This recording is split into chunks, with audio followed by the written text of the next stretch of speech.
राधिका खेड़ा, आपसे शुरू कर रहा हूं। पहले वोटिंग परसेंट, राधिका वोट कम पड़ रहा है, आपका असेसमेंट क्या है, क्या दावा है आपका, किसके लिए खतरे की घंटी बज रही है?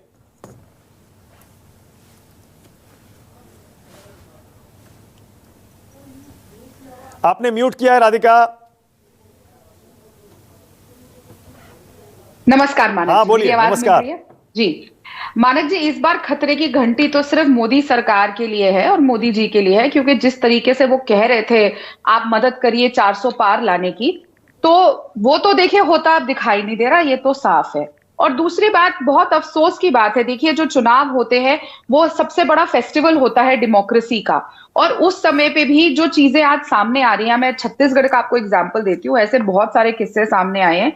कई ऐसे गांव हैं जो चुनाव का बहिष्कार कर रहे हैं, और वो लोग बहिष्कार कर रहे हैं जहां पे सांसद भी भारतीय जनता पार्टी के थे, और इस बात पे बहिष्कार कर रहे हैं, महासमुंद की बात है, और इस बात पे बहिष्कार कर रहे हैं कि यहाँ पे काम नहीं हुए, जो वादे थे वो पूरे नहीं हुए, मतलब कि मोदी जी की गारंटी 4 महीने में कोई भी पूरी नहीं करी गई।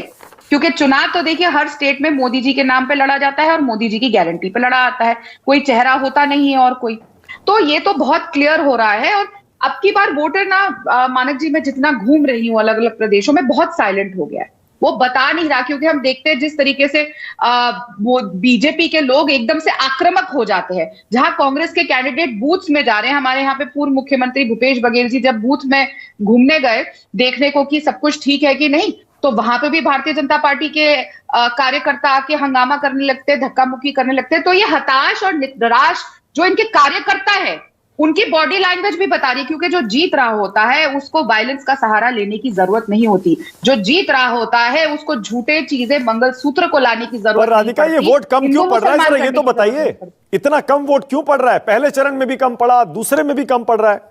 अगर मैं 2019 से कंपेयर करूं, 24 में दूसरे चरण में भी यूपी में भी कम दिख रहा है, मध्य प्रदेश में भी कम दिख रहा है, बंगाल में अच्छा वोट पड़ रहा है, महाराष्ट्र में भी कम है, क्या वजह? देखिए वोट कम पड़ना बहुत ही चिंताजनक बात है डेमोक्रेसी के लिए। नहीं, डेमोक्रेसी के लिए तो है, कौन सी पार्टी के लिए चिंता की बात है, सवाल ये है।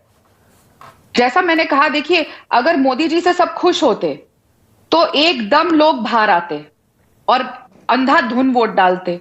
ये बात तो साफ है कि मोदी जी की 400 पार, जैसे मैंने कहा, वो नहीं होने वाली। मोदी जी के वर्कर ही नहीं आ रहे बाहर, जैसे वो कहते थे एक एक बच्चा, एक एक जना मुझे वोट देने वाला है, वो नहीं हो रहा। लेकिन मैं बताऊं कि हमेशा ये पहले ही होता था कि वोट कम पड़ रहा है तो सरकार नहीं बदलेगी, वोट ज्यादा पड़ रहा है तो सरकार बदलेगी। लेकिन हमने अब पिछले कुछ चुनाव जो विधानसभा के भी हुए हैं, अब जो पहले एक होता था ना कि कम वोट पड़े हैं तो सरकार नहीं बदलेगी, वो चेंज होना बंद हो गया। अब वो आप उस पे नहीं कह सकते कि ऐसा चेंज है तो ऐसा ही होगा। वोटर हमेशा सरप्राइज कर रहा है, क्योंकि जिस हिसाब से पोलिंग छत्तीसगढ़, मध्य प्रदेश और राजस्थान में हुई थी तो सरकार कांग्रेस की आ रही थी। अच्छा ठीक है, ओके।